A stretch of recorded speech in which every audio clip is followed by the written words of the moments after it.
Tobago, in Tobago. Welcome back inside the Now Morning Show again, ladies and gentlemen. This morning we're dealing with the youths, right? So we started out this morning's conversation with Natalie in the spotlight with Senator Julian John, and we were talking about Tobago's autonomy bills, and we're going to continue that conversation right now, actually, because Natalie is going to be joined by Christopher B.A. George. Natalie, take it away. Thank you so much, Rockus. When you introduce, I just get excited about the interviews. So let's welcome to the Now Morning Show, Christopher George, attorney at law, and he's from Heliconia Foundation for Young Professionals. Good morning to you, Mr. George. Hi, good morning. How's everyone? I'm feeling cute today. It's one of those days. Yeah, I'm good. How are you doing? Fine, thank you. Were you able to hear the interview this morning with United National Congress's Senator Julian George? Unfortunately, I was not able to this morning. I was getting prepared because, again, I did want to be able to answer substantially some issues that may be raised. So I'll give my opinion as best. Yes. Okay, no problem. All right. So I think, I don't need to go through the entire bill. I think I have a good enough understanding of the sticking points, which is the administrative nautical miles, and not, so that is just what you can see, but not necessarily what you can do. And of course, the fact about the laws, what laws you're able to pass and not pass. I think those are two of the critical sticking points. And of course, the definition of Tobago.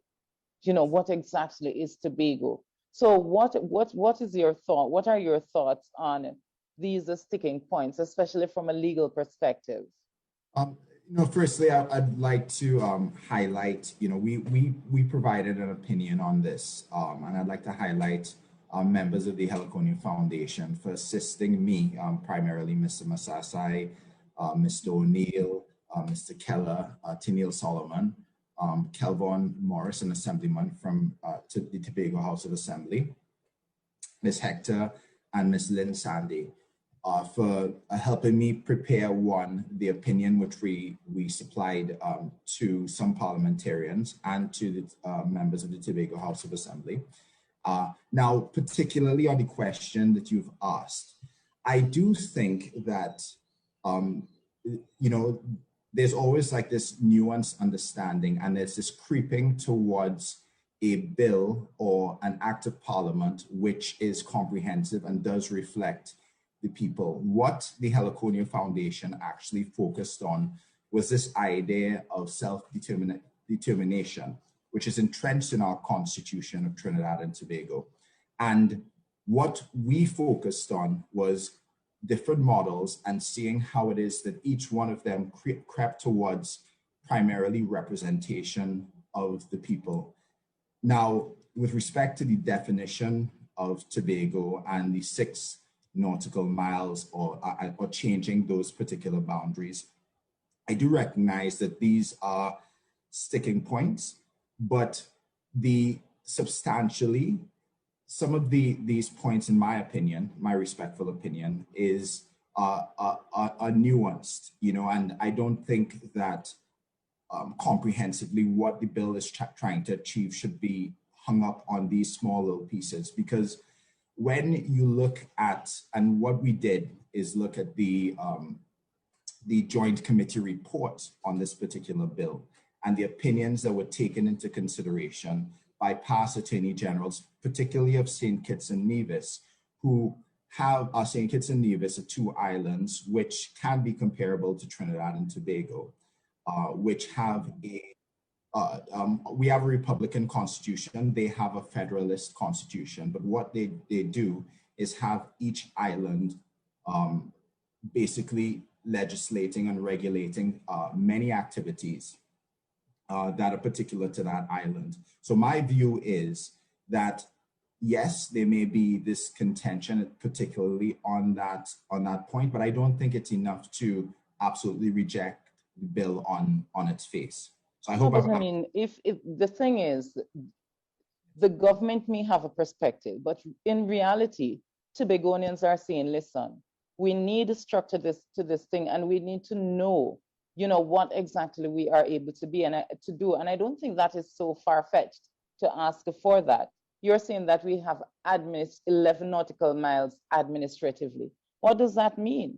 So is it that we can't use what is below the sea? Remember, just probably last year, the year before, we spoke about, some oil and gas being discovered, within the borders of Tobago. But if you say that we can only have administrative, nautical miles, that may mean that we can't drill. Now, why would we want to be in a position where, we can make laws, we can do that, but we can't monetize what is below the sea? Yeah, I see that as a very tough question. I'd lean upon more learned individuals than me, particularly Daniel Bart, Queen's Counsel, who was a past Attorney General of St. Kitts and Nevis, and he gave an opinion for the select committee. Now, I do believe, and this is obviously my view of his opinion, since it's not before you, that issues like that, and it's the same thing that you're bringing up, would bring contention in these circumstances.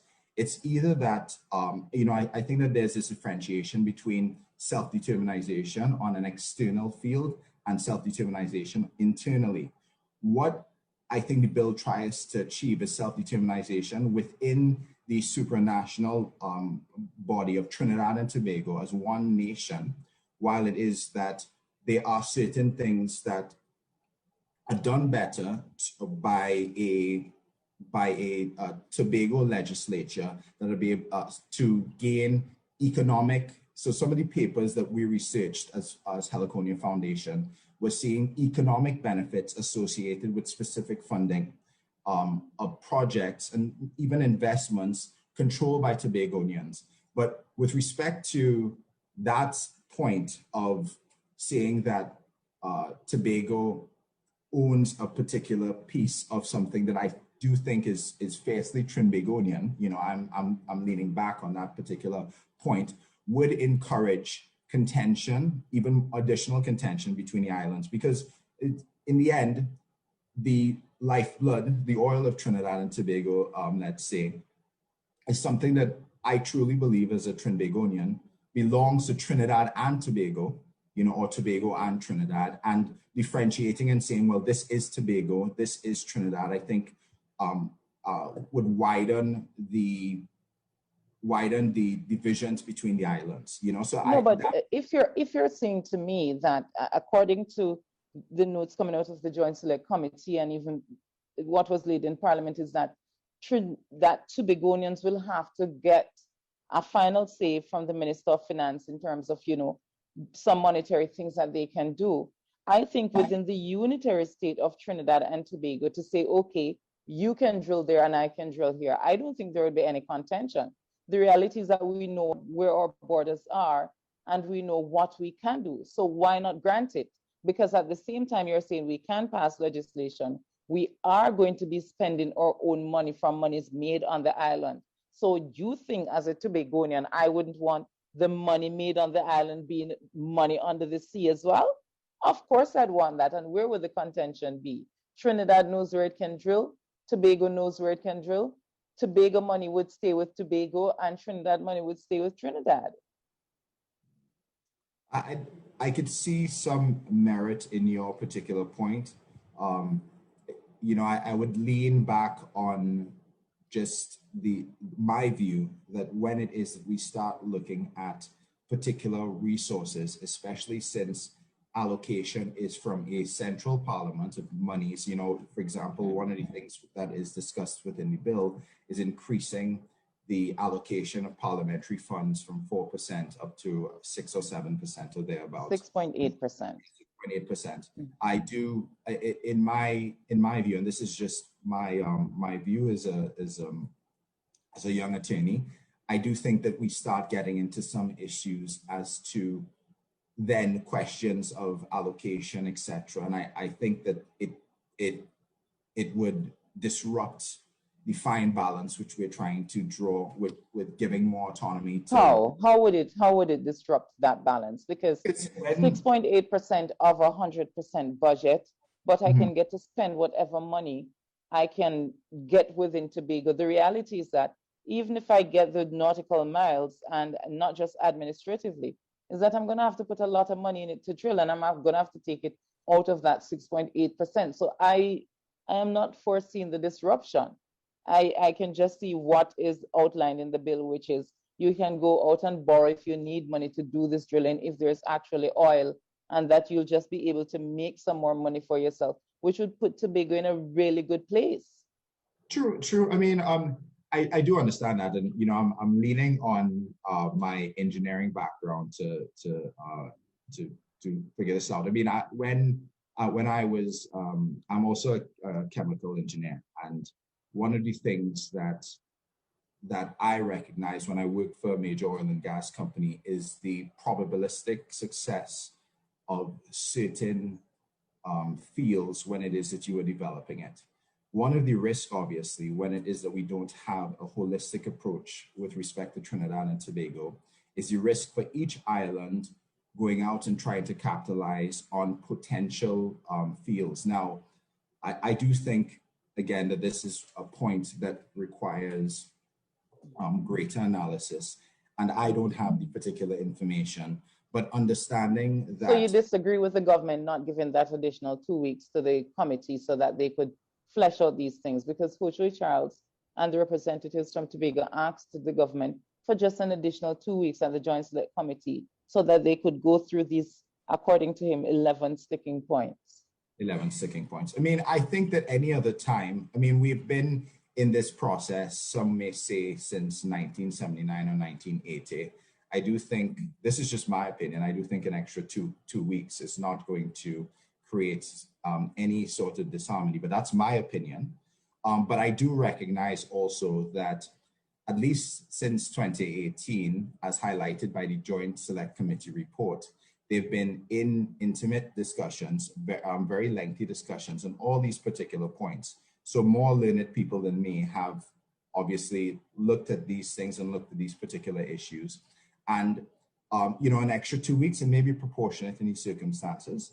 But at the same time, I think that there's this balance of adaptation of legislation, especially in light of what happened on the 25th of January, and us trying to get some sort of finality to the process or a way forward for Tobago of what happened in the most recent elections. And I think that what happened on the 25th of January of 2021 brought into light what issues we face, and it almost was this this huge thing in the room which created the impetus for government to say, hey, let's finally get this done.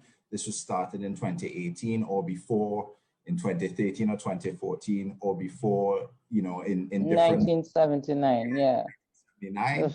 It's like, and you see all the variations of the act from 1980 and 1996. I thought what is relevant also was statements from A&R Robinson when it is that they discussed the bill, the most recent version of the bill, at least in 1996, under United National Congress Parliament.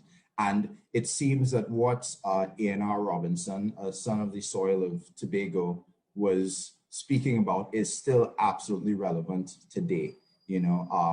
I do think, and that tells you that something is wrong. Maybe really and truly we don't want Tobago to get its own autonomy, because since A&R Robinson and now to Dr. Keith Rowley, and we're still at the point where we're discussing the issue and asking to go back to joint select committees and debating and people walking out, and we just can't seem to get a resolution. What I need is a resolution, really and truly. Yes, but I would dare say that we are closer than we have been for a long time. It's at the fore. I've heard that argument, but I don't want to be close. I want resolution, because I am sure that A&R Robinson thought he was close as well. I mean, how many joint select committees have we had on this issue? Mm-hmm. Yes, I'm absolute agreement with you. I do, I did this morning, what I did is to review for this note, I actually went in and tried looking at as much of the debate as possible so that I can get a holistic understanding of exactly what the issues are, particularly the matters raised by our Honorable Prime Minister, Keith Rowley. And I do know that because it is that we need, that Trinidad and Tobago need support from individuals across the aisle, that there's obviously going to be this power play in place, which ultimately only hurts Tobagonians in my humble opinion. I do think I think it was Marcus Aurelius that said this, is that what is good for the bee is good for the hive, and vice versa. What is good for the hive is good for the bee. And I do good think for the goose is good for the gander. exactly, that's more of a, and in my opinion, I do think that majority, save for these 11 sticking points that you've highlighted, are a step forward in creating a unicameral, or in a system where Tobagonians have greater autonomy.